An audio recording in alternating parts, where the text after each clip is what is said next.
Good afternoon, ma'am. ನೀವು ಎಲ್ಲರೂ ಆಟ ಆಡಿರಿ ಅಂತ ತಿಳ್ಕೊಂಡಿದ್ದೀರಿ, ಹೌದಾ? ಎಲ್ಲರೂ ಆಟ ಆಡ್ತೀರಾ, ಹೌದಾ?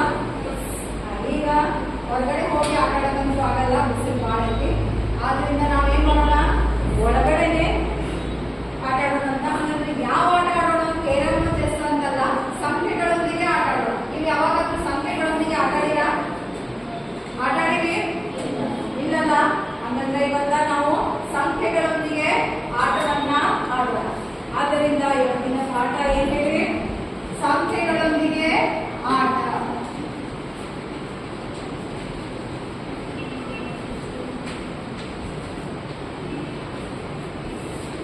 ಆಟ ಅಂದ ತಕ್ಷಣ ಕೆಲವೊಂದು ರೂಲ್ಸ್ ಅನ್ನ ಫಾಲೋ ಮಾಡ್ಬೇಕು, ಹೌದಾ? ಹೌದಲ್ಲ? ಅಂದಾಗ ಇಲ್ಲಿ ನಾವು ಸಂಖ್ಯೆಗಳೊಂದಿಗೆ ಆಟ ಆಡ್ಬೇಕಾದ್ರೂ ರೂಲ್ಸ್ ಅದಾವು. ಅದ್ರೊಳಗ ಮೊದಲೇ ರೂಲ್ಸ್ ಏನಂತಂದ್ರೆ, ನಾವು ಒಂದು ಸಂಖ್ಯೆಗೆ ಒಂದು ಅಕ್ಷರವನ್ನ ಮಾತ್ರ ಪ್ರತಿನಿಧಿಸುವಂತೆ ಮಾಡಬೇಕು. ಅಂದ್ರೆ ಒಂದು ಅಕ್ಷರ ಅಂತಂದ್ರೆ ಕನ್ನಡ ಅಕ್ಷರ ಅಲ್ಲ, ಇಂಗ್ಲಿಷಿನ ಅಲ್ಫಾಬೆಟ್ಸ್ ಅನ್ನ ತಗೋಬೇಕು. ಆ ಒಂದು ಅಲ್ಫಾಬೆಟ್ ಒಂದು ಅಕ್ಷರವನ್ನ ಒಂದು ಅಲ್ಫಾಬೆಟ್ ಒಂದು ಅಂಕಿಯನ್ನ ಸೂಚಿಸಬೇಕು. ನೆಕ್ಸ್ಟ್ ಇನ್ನೊಂದು ರೂಲ್ಸ್ ಏನು ಅಂತಂದ್ರೆ, ನಾವು ಫಸ್ಟ್ ಡಿಜಿಟ್ ಏನೈತಲ್ಲ, ಫಸ್ಟ್ ಅಂಕಿ 0 ಆಗಿರ್ಬಾರ್ದು, 0 ಆಗಿರ್ಬಾರ್ದು. ಆ ತರ ನಾವು ಮಾಡ್ತಾ ಹೋಗ್ಬೇಕು. ಎರಡೇ ರೂಲ್ಸ್ ಬಹಳ ಸಿಂಪಲ್ ಅದಾವ, ನೆನಪಿಟ್ಕೊಳ್ಳಿ. ಈಗ ನಾನು ನಿಮ್ಗೊಂದು ಎಕ್ಸಾಂಪಲ್ ತಿಳಿಸ್ತೇನೆ, ಅದೇ ತರ ನೀವು ನೆಕ್ಸ್ಟ್ ಲೆಕ್ಕ ಮಾಡಬೇಕು. ಹೇಳ್ತಾ ಮೊದಲೇ ಲೆಕ್ಕ ನೋಡ್ರಿ. ಆ ಮೊತ್ತದಲ್ಲಿ 3 1 Q 1 Q 3 is equal to 501. 501 answer ಬಂದಿರೋದು. ಯಾಕೆ 501 ಉತ್ತರ. ಇಲ್ಲಿ ಏನಾಗಿದೆ, ಡಿಜಿಟ್ಸ್ ಎಲ್ಲ ಮಿಕ್ಸ್ ಆಗಿ ಏನಾಗಿದೆ, ಅಲ್ಫಾಬೆಟ್ಸ್ ಆಗಿದೆ, ಹೌದಾ? ಹಂಗಂದ್ರೆ ಈ ಜಾಗದೊಳಗೆ ಯಾವ ಸಂಖ್ಯೆ ಬರಬೇಕು ಅನ್ನೋದನ್ನ ನೀವು ಕಂಡುಹಿಡಿಯಬೇಕು. ಈಗ ಫಸ್ಟ್ ಇದೆ ಅಷ್ಟೇ ನೋಡೋಣ ಅಂತ, Q ಪ್ಲಸ್ 3 ಅಷ್ಟೇ ನೋಡೋಣ. Q ಪ್ಲಸ್ 3 ಎರಡನ್ನ ಕೂಡಿಸಿದಾಗ ಒಂದು ಸಂಖ್ಯೆ, ಒಂದು ಉತ್ತರ ಬರಬೇಕು.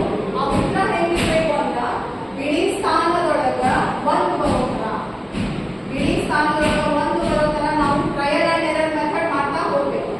ಈಗ Q ಬೆಲೆಯನ್ನ 5 ಅಂತ ತಗೊಳ್ಳಿ. 5 ಮತ್ತು 3 ಕೂಡಿಸಿದ್ರೆ ಎಷ್ಟಾಗ್ತದೆ? 5 3 ಎಷ್ಟು? 8 ಇಲ್ಲ ಆಯ್ತಾ? ಇಲ್ಲ. ನೆಕ್ಸ್ಟ್ ತಗೊಳ್ಳಿ 9. 9 ಮತ್ತು 3 ಕೂಡಿಸಿದ್ರೆ ಎಷ್ಟು?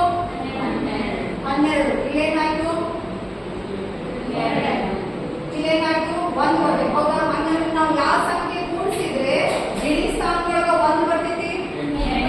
8. ಇಲ್ಲಿ ನೋಡ್ರಿ, Q ಅನ್ನ 8 ಅಂತ ತಗೊಂಡ್ರೆ 8 ಮತ್ತು 3 ಅನ್ನ ಕೂಡಿಸಿದ್ರೆ ಎಷ್ಟು?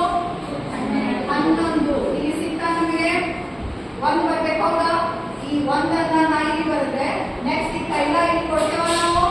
ಈಗ ನೋಡ್ರಿ, ನಾವು ಅದನ್ನ ಬರಿಬಹುದು. Q ಬೆಲೆ ಕಂಡುಹಿಡಿದ್ವಿ ನಾವೀಗ. Q ಬೆಲೆ ಎಷ್ಟಾಯ್ತು?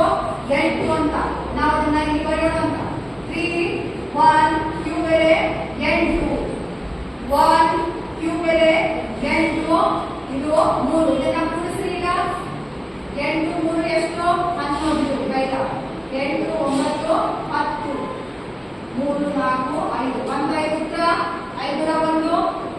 ಅದೇ ತರ ನೀವೇನ್ ಮಾಡ್ಬೇಕು, ಈಗ ನಾನು ಆಲ್ಫಾಬೆಟ್ಸ್ ಕೊಡ್ತೀನಿ. ಆ ಆಲ್ಫಾಬೆಟ್ಸ್ ಅನ್ನ ರಿಪ್ಲೇಸ್ ಮಾಡಿ ಅದು ಯಾವ ಸಂಖ್ಯೆ ಬರ್ತಿದೆ ಅನ್ನೋದನ್ನ ಹೇಳ್ಬೇಕು. ಅರ್ಥ ಆಗತೈತಿ? ಒಂದ್ ಲೆಕ್ಕ ಮಾಡ್ರಿ. ಏನಂದ್ರೆ ನಾನು ಇಲ್ಲೇ ಬರೀತೀನಿ, ಯಾಕಂದ್ರೆ ಆ ಸೈಡ್ ಕಾಣಿಸೋದಿಲ್ಲ. 3 8 ಮತ್ತೆ 25 ಎರಡು ಪ್ಲಸ್ ಮಾಡಿದ್ರೆ ಏನ್ ಸಿಗ್ಬೇಕು ನಮ್ಗೆ? 3 2. ಇದನ್ನ ಮಾಡಿ ಬೇಗ.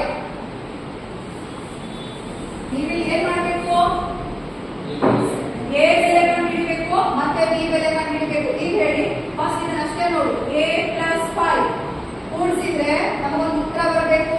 ಆ ಉತ್ತರದೊಳಗ ಬಿಡಿ ಸ್ಥಾನದೊಳಗ 2 ಇರಬೇಕು. ಹೇಳಿ.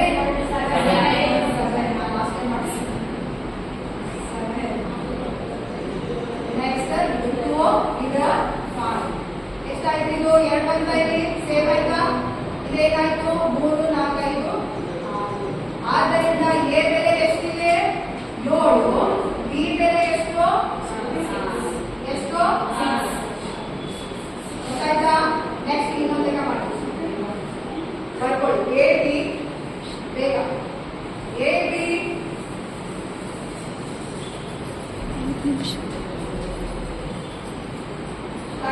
plus 37 is equal to 6 8.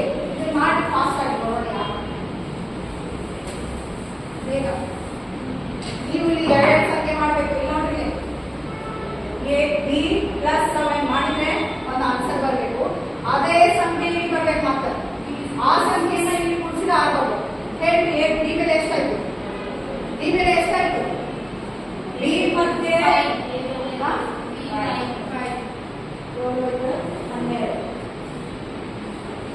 12 ಹೌದಾ?